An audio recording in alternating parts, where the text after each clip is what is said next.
All right, fellas, I know it's early. I know we're all tired. But we got to band together here, put the best show together that we can. Coming down in 5.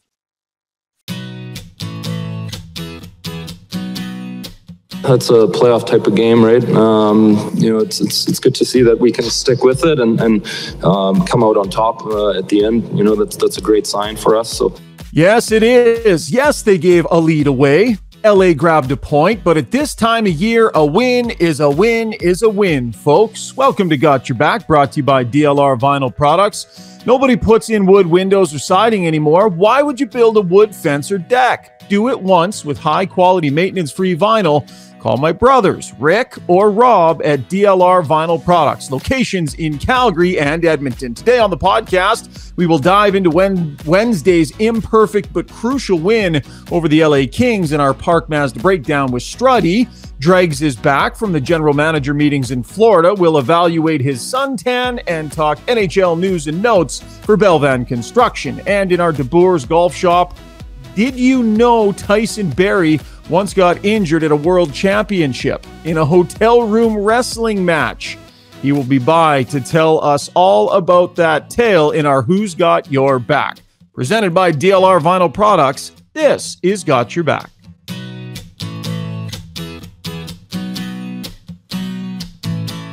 Jason Strudwick, good morning, my friend. How are we doing this morning? You got the workout in already? You got your pump on? I'm going to save it for after. I had to bring my best energy for this morning.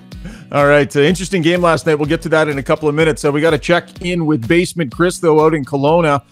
Make sure all the buttons and levers are being pulled properly. Chris, how you doing, pal? Doing well, fellas. Good morning. How's it going? Good. We're ready to roll here. Before we get started, though, Chris, there's a story that I think it's important we bring to the podcast listeners because, we want to pull the veil back here on podcast production. We want people to understand the way this all works. In like 40 seconds or less, Chris, can you tell us what almost happened last podcast when you thought your microphone was off? Sure. I'll borrow a little bit from some George Costanza lingo here, which is that I said I felt an impending intestinal requirement, okay. and I'm on headphones, and I'm watching you guys is not as important as listening to you guys, and I thought, oh, the restroom is right there. I can probably just sneak in there. You guys are going to talk for 18 to 20 minutes. I'll just listen, and we'll be none the wiser. Well, then about a minute before, I was just about to do that, and then I got a text from Ryan saying, I hear sniffing and grunting in my ear, which, by the way, was me eating a muffin, not anything else. That was me eating my breakfast. And I checked, I was on a separate channel, so I was able, but I couldn't, I was on the AirPods, which I think we've determined are banned from this show. Yes. For all the problems they give us. I was on AirPods and I had everything muted, even my volume in the settings for the entire computer, I was muted, but I was not. Can you imagine? Can you imagine, Struddy? No. Out. I'd have been like, okay, we're going to call this one. We'll reconvene for a podcast tomorrow. That would have been blasting my ears. It would have truly tested your guys' mental capabilities as broadcasters to forge through and complete the podcast. Well, listen, glad it didn't happen, though. Probably would have given us our first viral moment of the podcast, and we're always looking for those as an online production, I suppose. But Chris, for that, that's it. You don't get to talk anymore. You're punished for the rest of the show. You need to disappear back into your little fist in your basement in Kelowna. We got lots of great content coming without me. Exactly. Yeah. No, it'll be a while before we let you back on air after that. Almost unreal. All right, Struddy. Big game last night for the Edmonton Oilers against the Los Angeles Kings. Big in the standings, big for the group. Time to break it all down.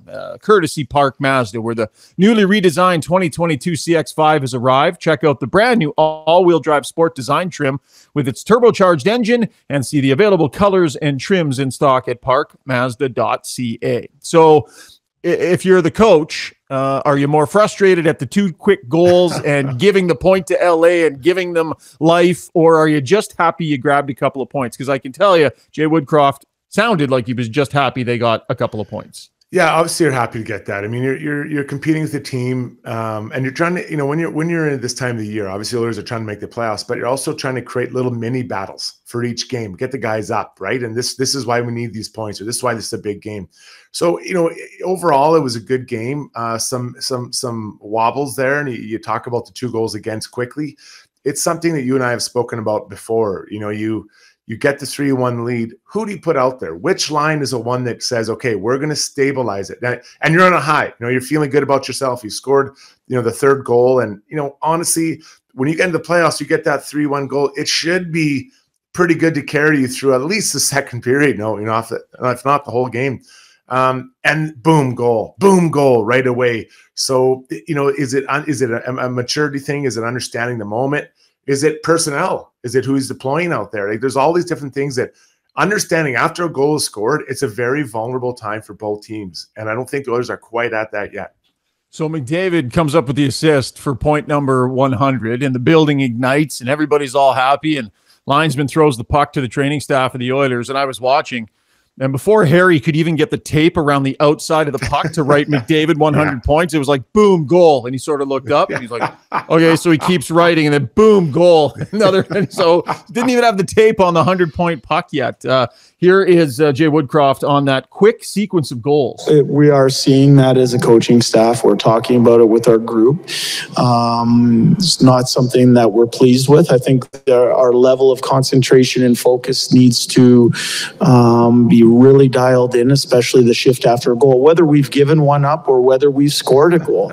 I think that next shift is important. It's incumbent upon the people that are stepping on the ice to make sure that we continue to move pucks forward and spend your shift in the offensive zone. Yeah, or whether a player's just got his 100th point and everybody wants to celebrate, but it's a buzzkill because you let 2 quick goals in. That courtesy Average Joe's soundbox. Back-to-back goals. They've done it a few times, as Gregor pointed out post-game. Not a great trait. They're clearly aware of it, but I don't know. That feels like one of those things, Struds. You got to get the heck out of your game real fast, because in a playoff game, that kind of momentum swing will crater you. Yeah, I think it's personnel. I think they really have to figure out who is the line that goes out after a line is scored, after goal is scored. And that's not to say that, the 2 lines are out there incapable of doing it, but just, sit down and say, guys, after we score, you are going out. This is you, and this is why. These are the expectations. This is what we need from you guys. So, you look at the goal, the 3rd goal, I think it was Nugent Hopkins' line. And, they just scored a big goal to make it 3-1. The Kings make it 3-2. And then you roll out Nugent Hopkins' line, and 14 seconds later, it's in the back of your net. That's a veteran line, right? That's a line that's a group of veterans. They got to know better. They have to know better, and they have to understand that the moment where they're at, look back at the D, say, hey, guys, we got to be ready. Like, we got to be ready. That last goal, Barry gets muscled off on the forecheck. Like, then they gets beat to the front of the net. Like, these are all details that matter. So, I'm being a little bit nitpicky today, but these are the things you look at when you're trending towards the playoffs. These are things you have to understand as a group. Yeah. I think we're getting some hits off your mic, Struddy. Like, play with the cord on the bottom of your mic. Let's see if it does that again. Well, it only does it when I touch it. So it might be doing it while you're talking too. That's okay. See, this is the podcast where we fix audio issues in real time. Like, this is the podcast that does not edit. We were looking forward to seeing Anze Kopitar and Leon Draisaitl kind of go toe-to-toe. Mm-hmm. They didn't play a ton head-to-head. They were 5 minutes and 24 seconds at even strength. Draisaitl had the advantage in terms of, shot attempts for. What did you see when those guys were on the ice against each other? Yeah, I really thought it was going to be Leon versus Kopitar, but it ended up being the other way, right? Kopitar versus McDavid. And then, quite honestly, Draisaitl it didn't seem like there was one consistent person he played against a lot. But, watching that battle between, let's call it the big 2 of each group, Danault and Kopitar against Leon and McDavid, those guys, they know how to cheat. There was a lot of hand checking, a lot of sticks parallel to the ice, the old hooking going on from both sides. Then I thought the Oilers forwards, or those 2 centermen, did a really good job kind of battling through it and playing through it. Connor and Leon were both buzzing last night. I thought Connor was, exceptional. But that's a taste. And if you think it was, pretty big last night, how much they interfered with those two centers. I think as we go along, it's going to get worse into the playoffs. So they have to figure out how to free themselves up and maybe advocate for themselves with the refs saying, hey, the guy can't be hand checking me or surfing behind me with his stick. Yeah, Connor exists in this world where he's like riding this really fine line, because if he's not going to get the calls, and for a long time, you know, I think it's fair to say that he hasn't gotten certain holding calls that probably with a different player, the standard would be different. So what McDavid has to do, and what I see him doing, is figuring out, okay, if you're not going to call the penalties on me and you're going to allow players to ride right up to the line, then I'm going to figure out where the line is, and I'm going to ride right up to that line too. And he's evolved in that the amount of offensive pass interference that is now part of his game, right? when he's trying to get an advantage. Now, he doesn't grab. He is so good, though, at creating interference as he goes to give himself that advantage. And I'm not criticizing him. He has to do it, because if they're not going to call the holding on him, then he needs to gain that advantage back somewhere. And I think last night is a perfect example of a game where he used every ounce of advantage he could offensively to try and get loose if the calls weren't going to come the other way. Yeah, it's really good. And you can see him because he kind of pushes off of guys, uses stick to him, slingshot himself up. But he's got to figure it out, right? It is not going to get better. Oilers fans, I'm here to tell you, as it works towards the playoffs and in the playoffs, it's not going to get better. So, you know, and we can say, well, that's wrong. And I get it. So I don't want to get into a penalty debate. What is not debatable is the fact that those two guys have to figure out how to compete in that world, because in the playoffs against those two centermen, there's going to be all kinds of handsies the whole time. Yeah. What were your thoughts on Evan Bouchard last night? You know, Evan, he had a, you know, for the most part, he was pretty solid. But it's those moments where he's kind of caught watching that end up, you know, being a challenge for him. And, you know, you look at the first goal, he's beat off the wall. Kaliev gets to the front of the net. And that is a D-man, is a very core thing. Being beat off the wall means if you are on the wall competing with someone else and the puck goes to a different area of the ice and that forward drives to the net, you can't be behind him. You want to be between him and the net. And that's, to me, that's being hard to play against Chager. That, you know, being hard to play against has evolved. It's not cross-checking or spearing guys anymore. It's making sure that that's a hard way for Kaliev to get to front of the net. Now, whether he tipped it in or not doesn't matter. If Bouchard's between him and the net, he slows him down, and most likely the big man has a cleaner path to try to save that puck. Yeah. Then on the, you know, the goal that kind of it rims down, and he didn't look like he was quite ready, and it just kind of goes between his off his stick between his legs. He gets buried, walk off, and you've got Quinton Byfield scoring his 6th goal of the year. So, you know, those it's you know, sometimes it's just he just happened to be in the wrong place at the wrong time. But as a D-man, you have to put yourself in a different spot, because those are two pretty key goals for the Kings, and I think they were preventable for sure. Number 2, maybe not number 1 as much. Yeah, you know, the thing with Bouchard's game right now, and again, he's a young player, and you have to learn with mistakes as they come. And I feel like every time we talk about Evan Bouchard, we need to point out the fact that they dragged this guy around on a practice squad all year last year and didn't play him. I think it was a huge mistake. I think it hurt his development. I don't know why they let it happen. I don't know why his camp let it happen. I don't know why the Oilers let it happen.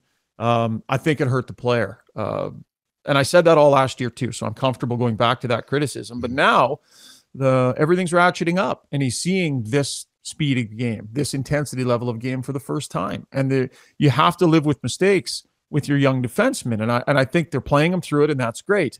The problem is, Struds, his game is going the wrong way as the playoffs are approaching. And they don't really have any other options. They can throw Chris Russell on the right side if they need to. And I'm not saying that they should be pulling him from the lineup. What I'm saying is that if all of this turns out to be a lot for Evan Bouchard and he's not quite ready to be the every night guy come playoffs, that's okay. He's still a young defenseman, but it's not okay for where this team is at. Yeah, and you know, you look at the way they're penalty killing. I don't think Bouchard should win the penalty kill, and they have no other option, because last night Kulak didn't play on the penalty kill. So you're putting him in another situation there, right? That is a pretty highly intense, important time. So listen, I'm very bullish on Evan Bouchard. Looking forward, I think he's going to be a really important player. for this team, and what he's doing points wise without power play time is really impressive. But the reality is, it's those details and that intensity that was required in certain moments. And a lot of times as a D, you don't know it till it's too late. You know, like you think of the point shot or the first goal. He didn't realize he was in a bad place until Kaliyev was already in front of him going that. And then by then it's too late. You know, it's kind of like black ice. You're driving along and everything's okay, and you're going a little too fast, and all of a sudden you hit black ice. You didn't even know the black ice was there. And I think that's what happens with young defense. And so that's a learning moment. I think Manson pulls over and says, hey, look, let's take a look at this, you know, and be on the correct side. Because you can see he kind of pulls up and he's just watching it with the blue line. All of a sudden, boom, Kaliyev goes to net. And again, you know, did Kaliyev tip it or not? It doesn't really matter. If he's in front of him, it's an easier save for Mikko. Yeah, it wasn't a great goal by Koskinen. I think probably fair to say that. Another one early in a game that the team didn't need, but Koskinen bounced back and he was okay. Common theme with Evan Bouchard in the corrections that are needed. It's about recognizing danger in time to do something about it.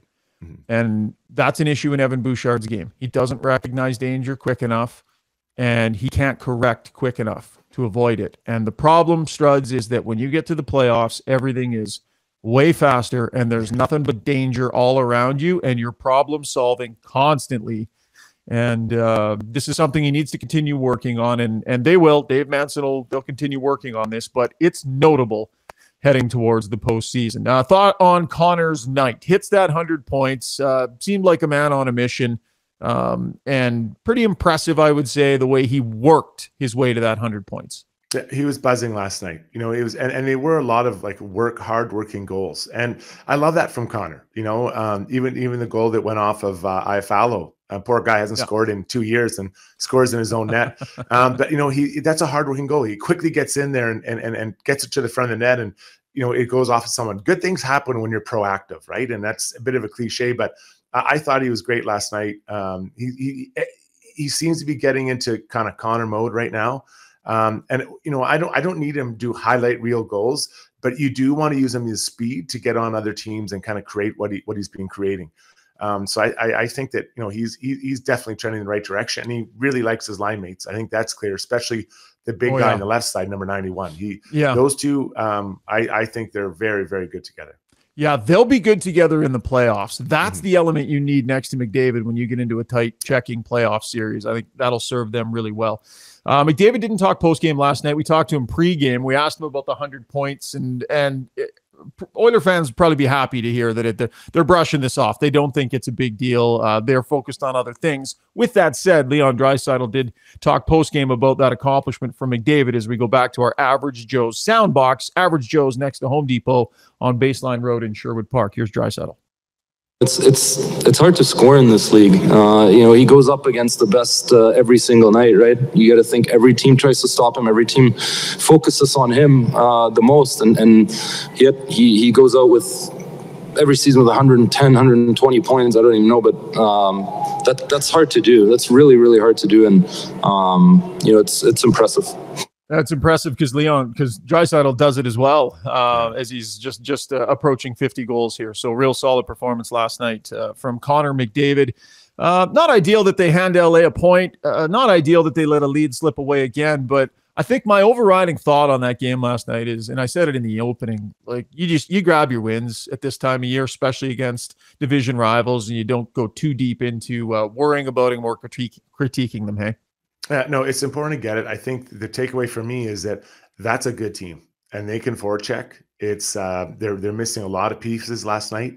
So if they're able to get, you know, 50% more healthy, 70% more healthy, whatever it is, that's going to be a hard series. I thought Jonathan Quick looked really good last night. Although, you know, I don't know what it came out on live, but it looks to me like he's laboring. Like every time he went down, it was hard to get up. So I'm not saying he's got an issue, but it looked like there's something wrong. I don't remember him laying around on the ice, you know, that not laying around, but taking that long to get up. But that is going to be a hard series. And I would expect, you know, if they play each other, the forecheck is going to be on point. The speed they use to get on the Oilers D-men better be ready, because that will not be a fun at all series. Needs to be noted, they're down 8 regulars, the LA Kings are. That is a watered-down LA lineup that gave the Oilers all they could handle in that game last night. So, should they meet in the postseason and they get a little healthier, the Oilers will definitely find themselves in one, Struddy. Great stuff, my friend. You going to stick around for our next segment with Dregs? I'd love to talk to him. Okay, good stuff. That was The Breakdown, brought to you by Park Mazda, your dealer for life in Sherwood Park off Y Road. Visit Mitch and the gang or check them out online, parkmazda.ca. Okay, I'm implementing a new rule here on the podcast. Mandatory bathroom break for everybody. And on the other side, we'll check in with Darren Dreger. You're listening to Got Your Back, presented by my brothers, DLR Vinyl Products.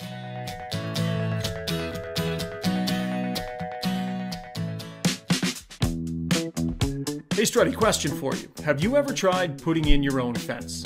I sure have. Between digging the posts, mixing up cement and digging the holes, it's absolute killer. It's brutal on the back. Well, listen, what if I told you you could put in a fence without having to dig a hole or mix any concrete?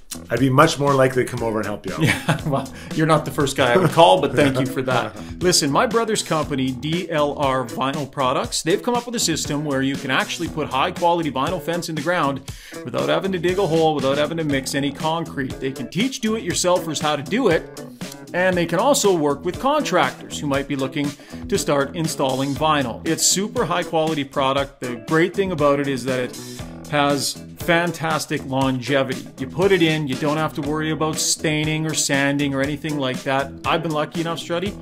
They've put in multiple fences in my different yards, and they've built me 3 decks. I have totally abused the fact that my family is in the fencing and decking business, but it's great product.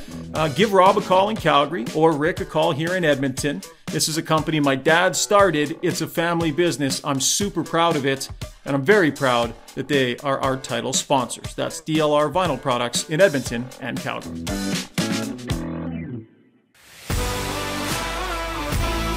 If you're a business owner looking for a general contractor to build or renovate your business, no matter how big or small, Bell Van Construction should be your first call. Specializing in the design, planning, and construction of restaurants, office spaces, professional clinics, and retail spaces, Bell Van can assist you from start to finish. Learn more by going to bellvanconstruction.com.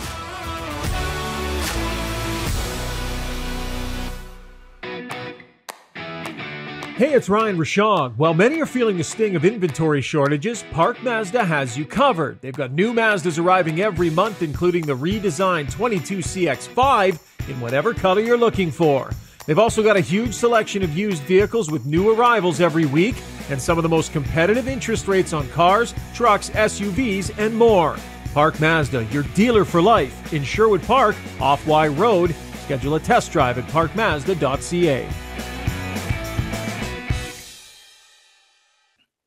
All right, Struds, pick it up a bit. You were kind of weak last segment. I'm carrying the show right now. Time now for Duthie and Dregs, or Dregs and Strudwick, brought to you by Bell Van Construction, specializing in the design, planning, and construction of restaurants, office spaces, professional clinics, and retail spaces. Visit bellvanconstruction.com as we welcome in Darren Dreger. I suppose the good news, Dregs, is that so far I've been checking the analytics on our shows, and we're actually doing a lot better on shows where Duthie hasn't made it. So his spotty attendance, I think I'm not quite as agitated by. Yeah, I get it. And in fact, you know, before we started the recording, I checked the agreement that I have with the Got Your Back podcast. Yeah. And the fact that I'm carrying that segment that Duthie is supposed to be a part of means that I get at least 2/3 of what you were going to pay him on top of what you're paying me. Okay, that sounds good. That sounds good. Now, Struds charges me double every time he has to come on with you, so this That's just fair. ended up being an expensive segment. And no kidding.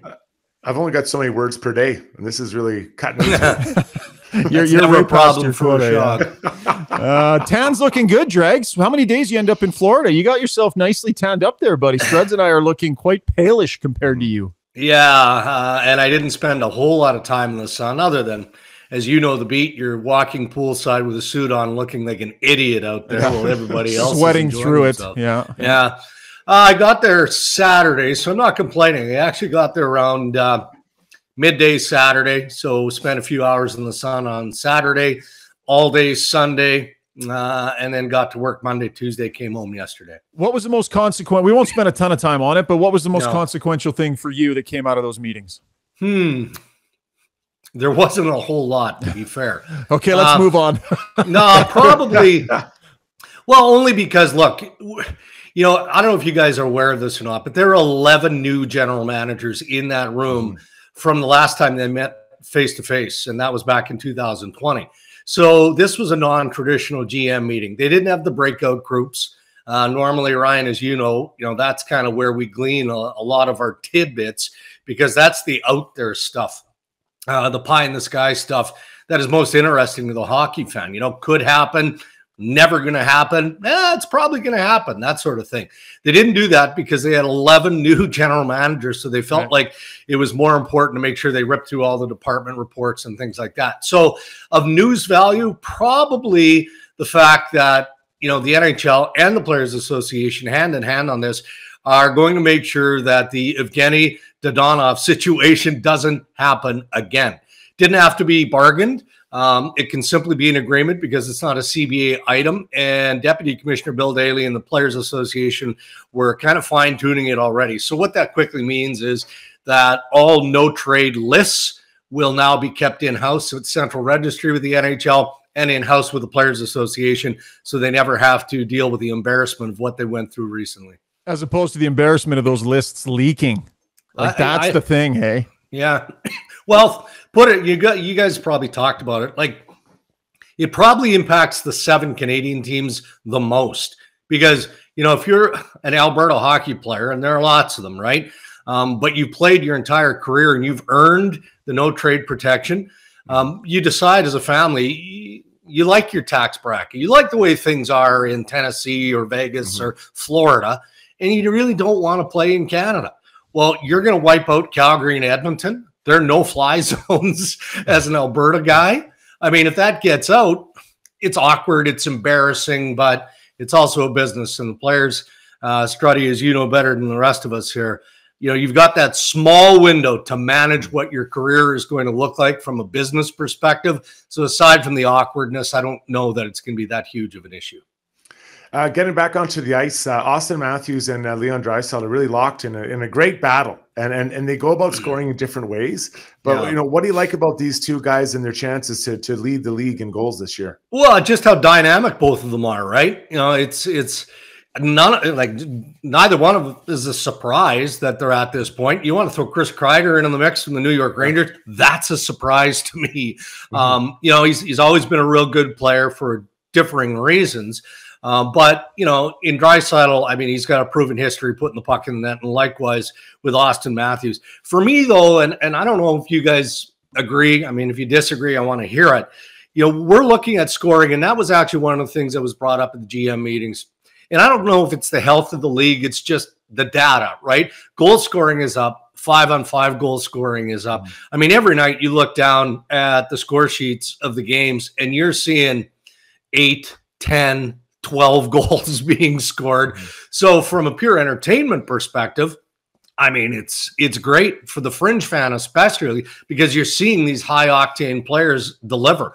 So I think that's probably the most significant aspect of all of this for me, is that the superstar players, the faces of the NHL now, McDavid, Draisaitl, Matthews, go down the list. I mean, they're truly the superstars and the faces of the NHL, and their productivity backs that up now. They can say all they want that it's about the team. And for Draisaitl and McDavid, it's not 100 points. It's not 50 goals. They want to get to a place that they haven't been before. And I think it's fair to say that same thing about Austin Matthews. Yeah. But all of that proper stuff said, and I won't call it lip service because I believe it, they're competitive. They want to beat each other. These guys are the high-end gamers in the league right now, and you're nuts if you don't think they are keeping a close eye on one another and that Leon Draisaitl absolutely is paying attention to Austin Matthews. And that question was put to him last night by Mark Spector. I'd be lying if I didn't. I mean, it's impressive what he's doing, right? It's the same thing. Teams focus on him, and he scores 50 every year. Pretty much every year. Yeah, it's impressive. It's fun to watch. Obviously, we'll see how it ends. You'd like to beat him, I assume. of course I'd like to beat him, yeah, but he's a pretty good player himself, so I don't think he's going to stay at 49, to be honest with you. Just a great clip from Leon Draisaitl last night. It's some Hold on a honesty there, second. hey? No, let's just trample Mark Spector a little bit here. You know, and you'd like to beat him, I assume? No, I don't want to beat him. No, I hope he scores 60 and I'm stuck here sub 50. Yeah, but Drags, I mean, he's got to ask the question, and Leon's answer was great. And you know, it's funny because as media, sometimes we get piled on for the questions we ask. We're not worried about our questions. We want the good answers. And Spec got the great answer. I know. You're just playing. Well, here's the thing too. And I like it. Of course, they want to beat each other. I mean, that's just healthy competition. And you know, as you're an offensive player. I mean, historically speaking, you know, one of the many milestones is getting 50. And unfortunately, because of how the game has been played over the last 2 decades, that's been a real challenge. And history shows that. But Ryan, you guys remember this, right? How many times did you have to go into a scrum and ask Alex Ovechkin about Sidney Crosby in their early years, right? Yeah. And he used to drive those guys crazy because, all right, well, I know who Ovechkin is. I know who Crosby is. You know, he's a real good player. How many times can you say that before you hope the media gets it? But in this case, at this point in the season especially, it adds another layer of entertainment. And, I mean, there's no doubt these guys want to beat each other. Who do you think is going to – I mean, I'll be the Eastern bias. I think Matthews is going to win this thing hands down. Yeah, well, let's keep in mind here, he's played 7 fewer games, and they're both locked in at 49 goals. So his goals per game is significantly higher than Draisaitl's. Yeah. Draisaitl can get pretty hot, and when he gets hot, he scores at a ridiculous pace. So I say Matthews probably has the advantage. Struddy, who are you going with? Yeah, I am going to go with Matthews as well. And I mean, that's bad. That's bad podcasting. We all agree. Come on, go the other way. Let's make a bet. Let's make a bet or something. Yeah, and Leon's been really hot lately, and I love the way he's playing. But I think just pure shooting, just a quick shot. I think Matthews is the more dangerous shooter. And it's hard to say about 2 guys at 49 goals, but that's how I see it. Struds, what did you make of Nate MacKinnon getting into a scrap, maybe hurting his hand? I mean, you love the intention, but finger. My goodness. Is it a finger? Yeah. Finger, so you love the intention, but man, oh man, that's tough to see that guy at this time of year do that.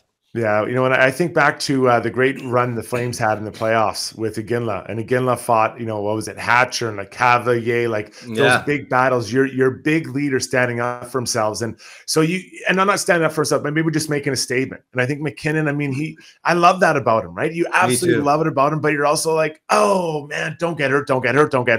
So you know, it's a kind of a gray area, and I wonder, Dregs, with you. You know, do GMs, do they ever walk down and say to their star guys like, hey, listen, like, you know, we don't need you fighting at the last 20 games, maybe the first 40, but maybe not the last 20. I'm sure they do, Struddy. I mean, if not the general manager, then certainly the coach too, right? I mean, because you need those guys in the important games, the games when it matters. However, in MacKinnon's case, I 100% agree with your assessment. I like the fact he's got some bite in him. There's a meanness about Nate MacKinnon, and it's emotional too. Like every once in a while, those wires touch, and he snaps. But that's a part that makes him special. We wouldn't say that about, you know, Connor McDavid or Austin Matthews.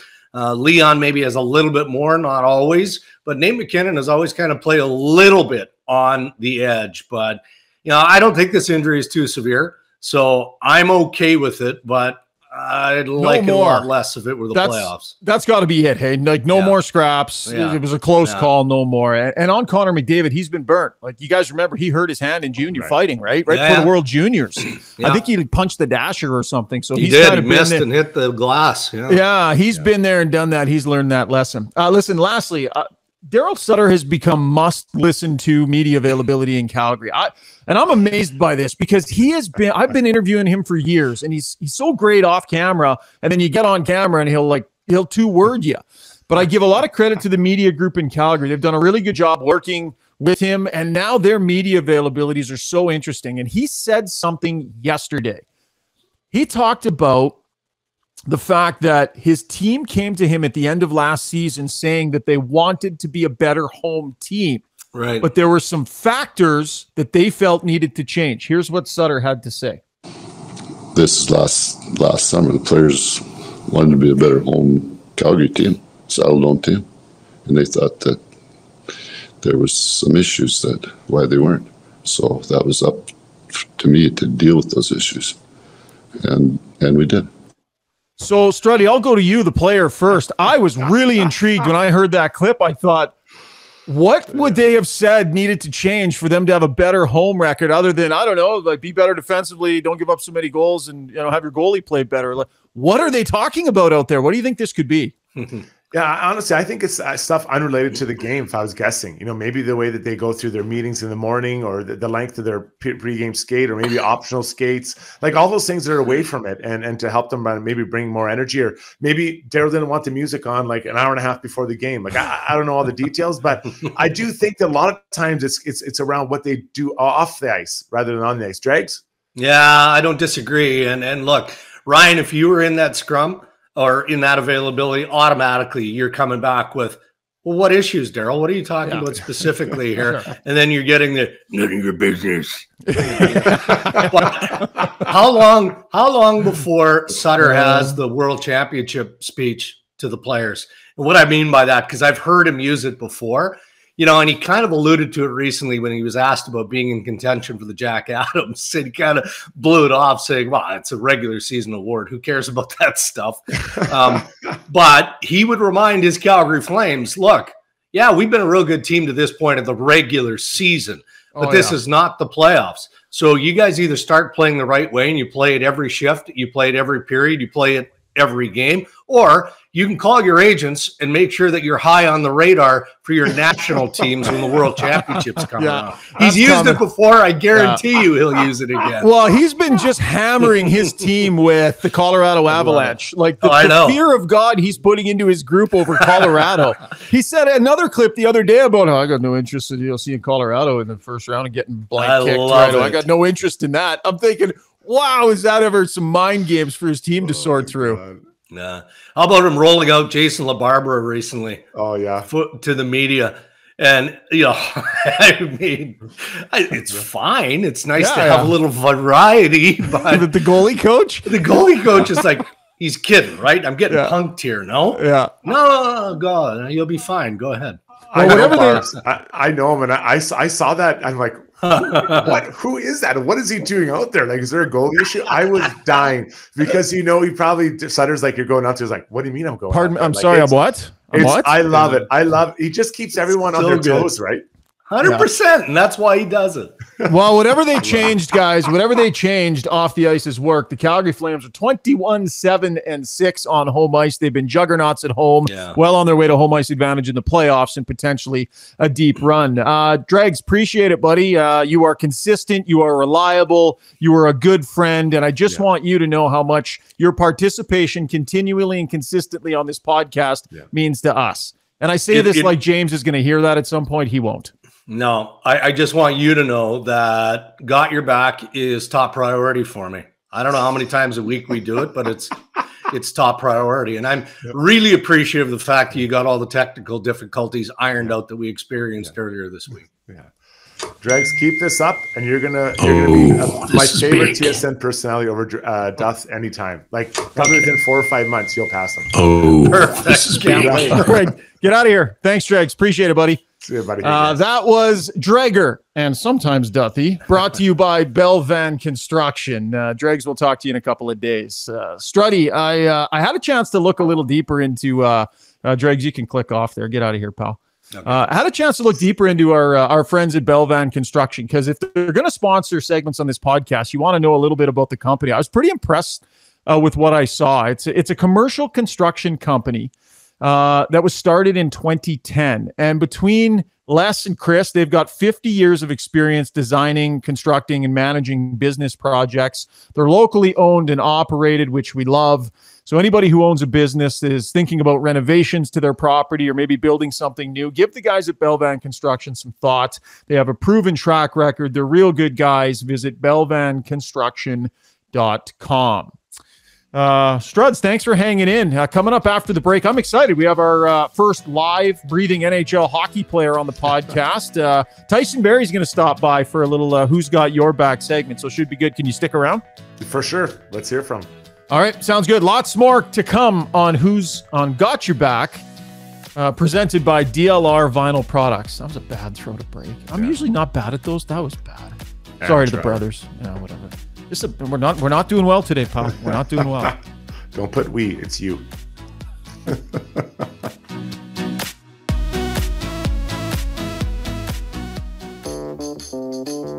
Folks, golf season is just around the corner, and I don't know about you, but I am some kind of fired up over it. It's the perfect time to get yourself fitted for new clubs or some great new apparel. Well, DeBoers has you covered for all of it.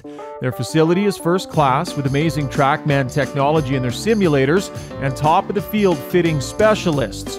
You can order now for spring delivery, and they've also got a bunch of new 22 apparel for you to go check out. It's a fantastic group down there at DeBoers. The shop has a great positive feel. I highly recommend you check them out on the corner of 53rd Street and 99th Avenue.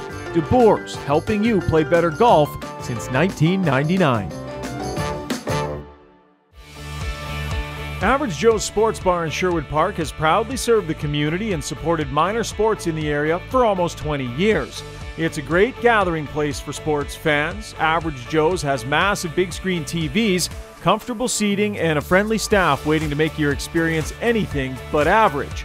Come check it out on Baseline Road, right next to Home Depot, or make a reservation by calling 780-417-1113. That's Average Joe's on Baseline Road in Sherwood Park.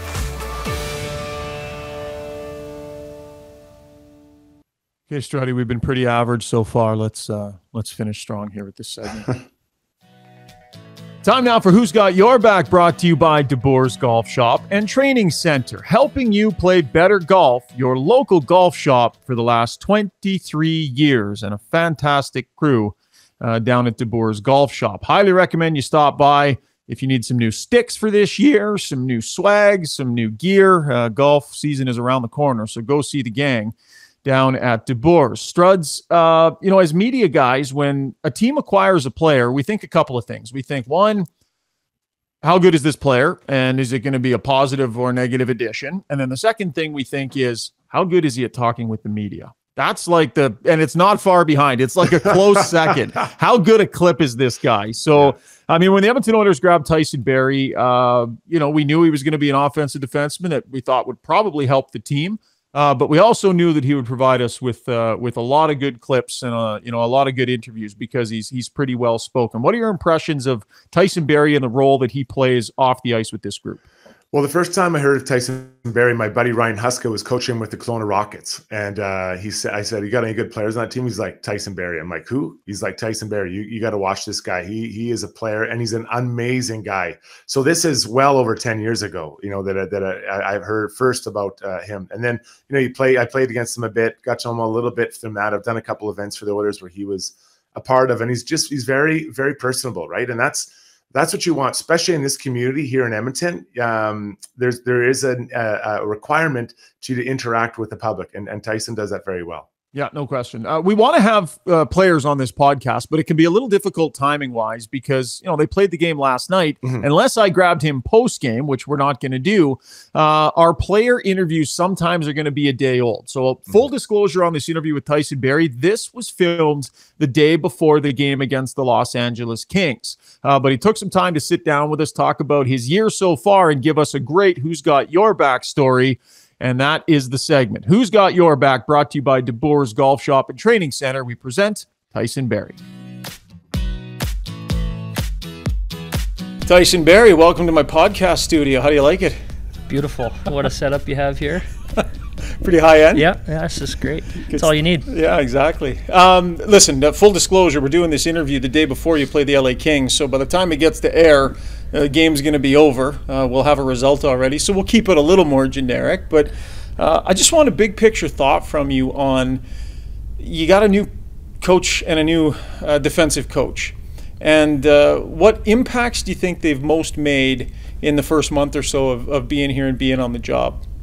Yeah, it's an easy one, really. I think they've been super detailed. We're doing more video, and it just seems that everybody is kind of aware of, what we're supposed to be doing in certain situations. And situations that you see over and over and over, throughout games where, we're kind of pounding at home how we want to play and the structure and how we want to sort those situations out. And I think guys are buying into that, and I think it's showing a lot in our game, and we're playing a lot more connected team game, I think.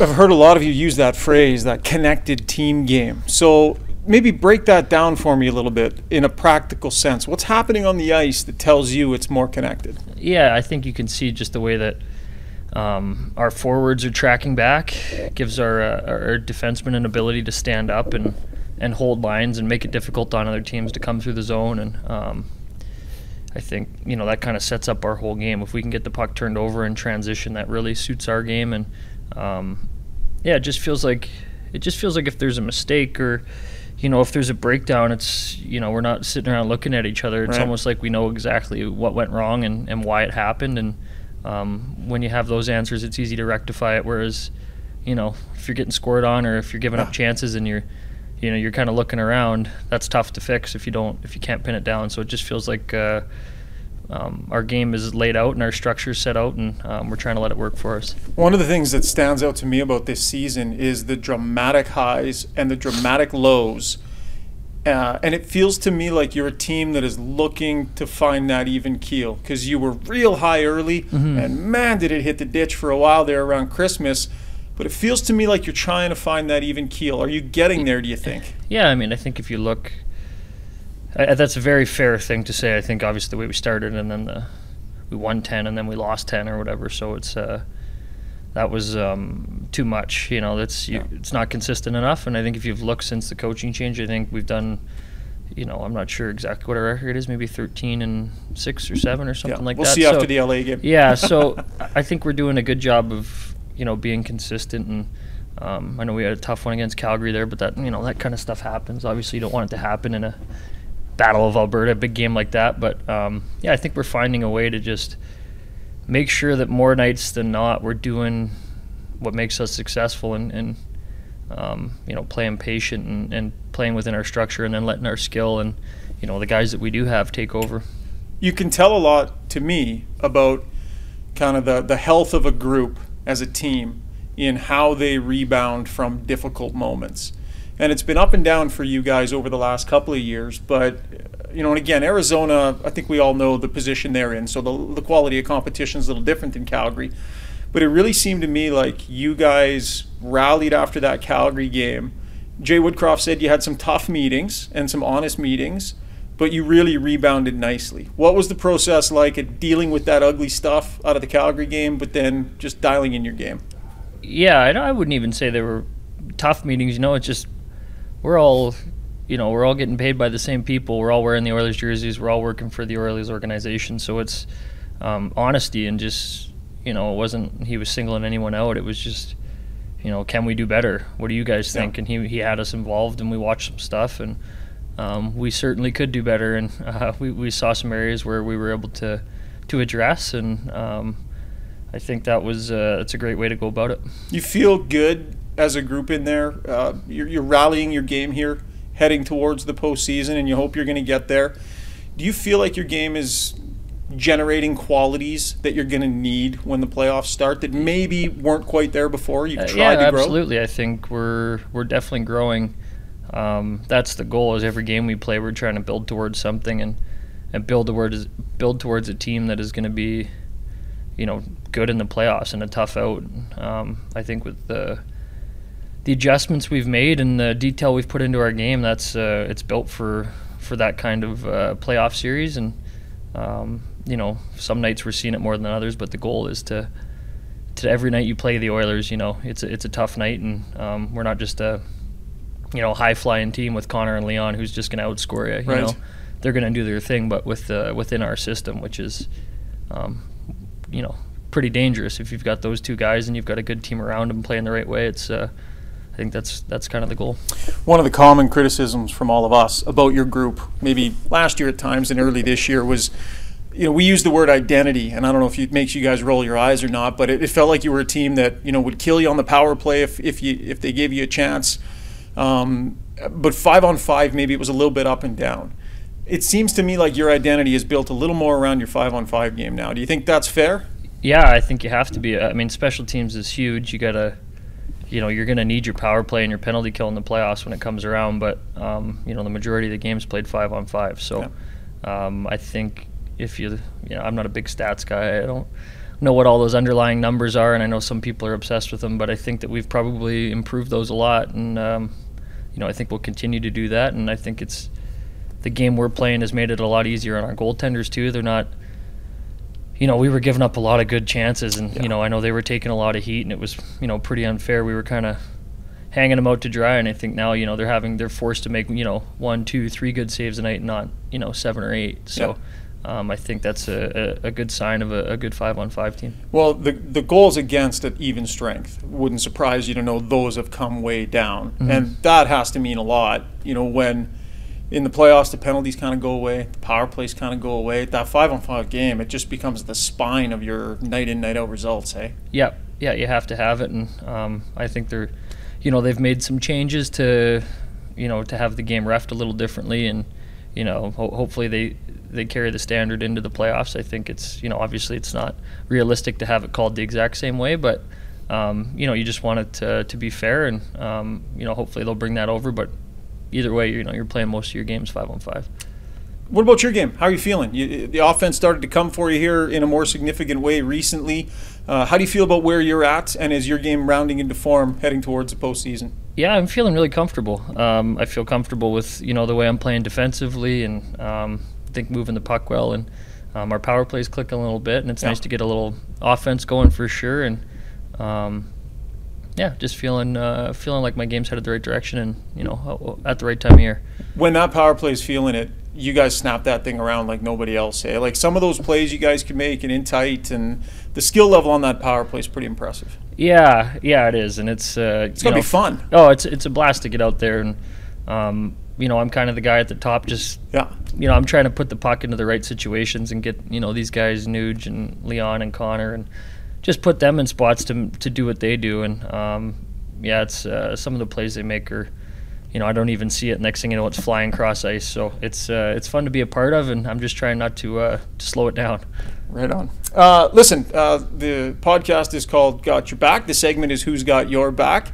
When I ask you that question, think about a time in your life where maybe someone came up big for you. What jumps into your mind right away? Yeah, I've got maybe one or two. One is, it's. I'm sure you get this a lot, but my dad, he's always had my back. He coached me all the way through minor hockey, and early on in my career, it was my 3rd year, I'd kind of established myself as an NHL player, and then I'd got sent down, 6 games into the year, and I was kind of, I was pretty down on myself, but I just remember my dad being super confident in my abilities and his belief that I belonged in the NHL, and that was a tough time for me, and he was definitely there and unwavering in his belief that I belonged in the NHL. So that was a time when it was definitely nice to have him have my back.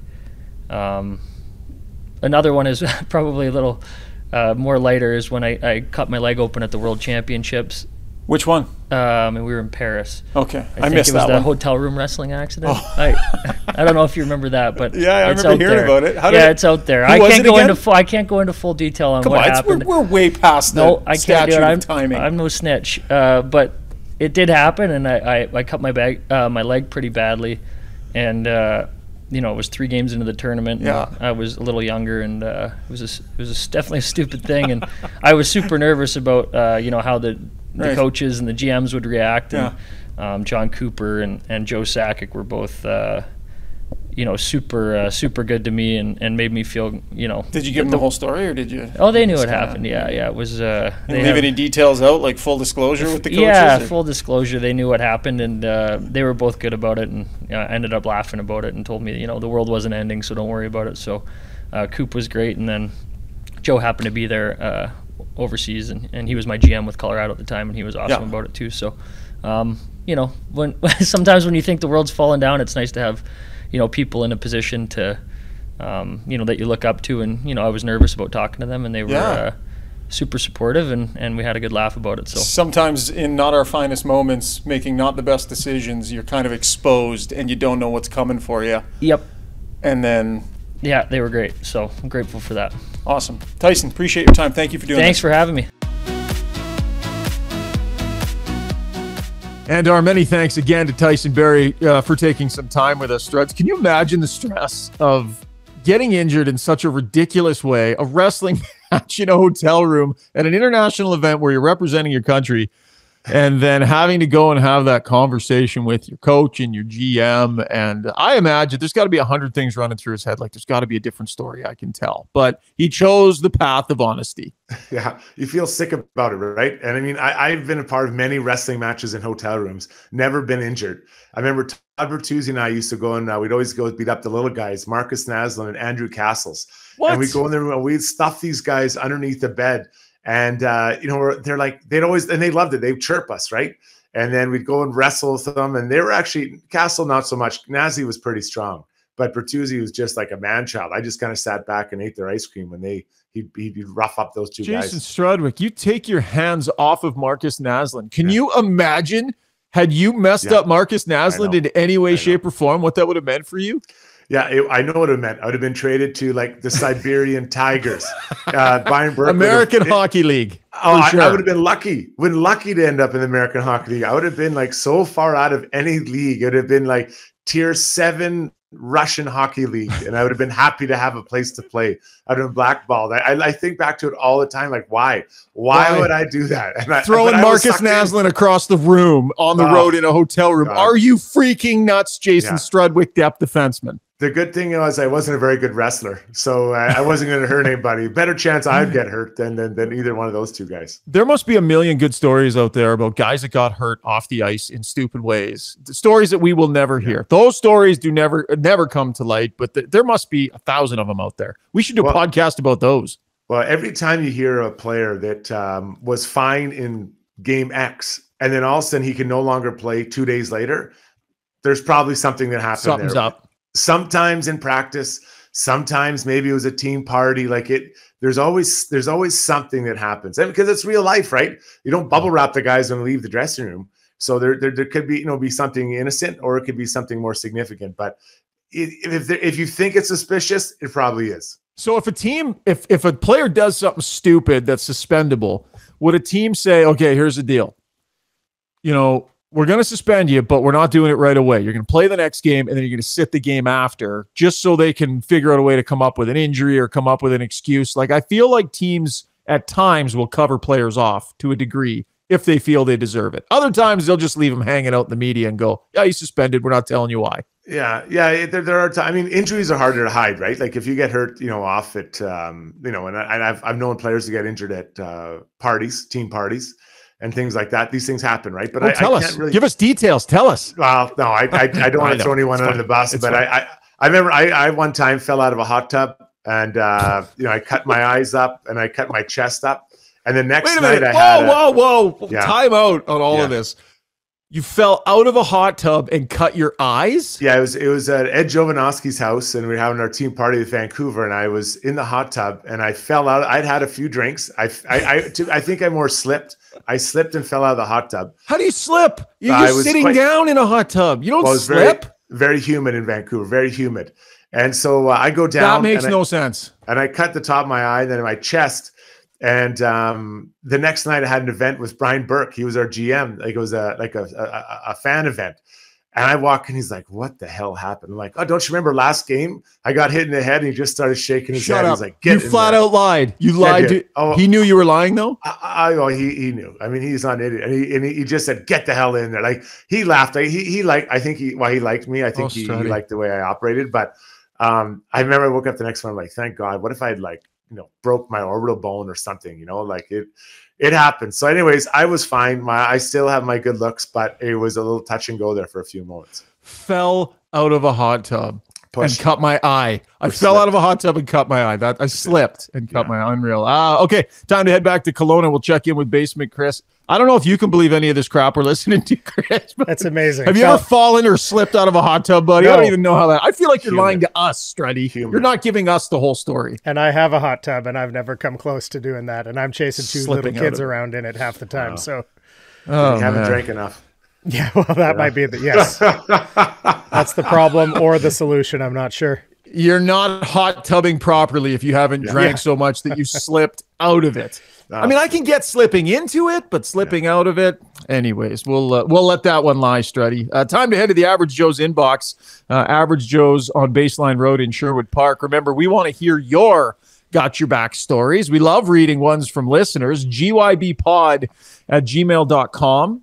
That's gybpod@gmail.com is where you can send your stories, and maybe me or Struddy or Basement Chris we'll read them out on the air. You were in charge of the inbox all week, Chris, so what do you got for us? We got one here from Maddie, and he says, hey, Ryan, I do have a story. In 2017, my mother was diagnosed with cancer, and I flew back from Alberta to Quebec to go see her and to help. My beer league team came through by selling a bunch of tickets for a liquor basket that they had bought and paid for my flight ticket. 2 years later, my mom was recovering, and they paid for both my parents' flight for my wedding here in Alberta. And the kicker is that this was only my second year with that team. Complete strangers, but hockey made us so incredibly close. And that's from Matty Diamond Hands. You know he's got terrible hands if his name is Matty Diamond Hands. Those are not Diamond Hands. It depends who gave him the nickname, if he gave it to himself or his teammates gave it to him. But yeah, I'd like to know how many goals he has this season. Yeah, that's unreal, man. Those teams.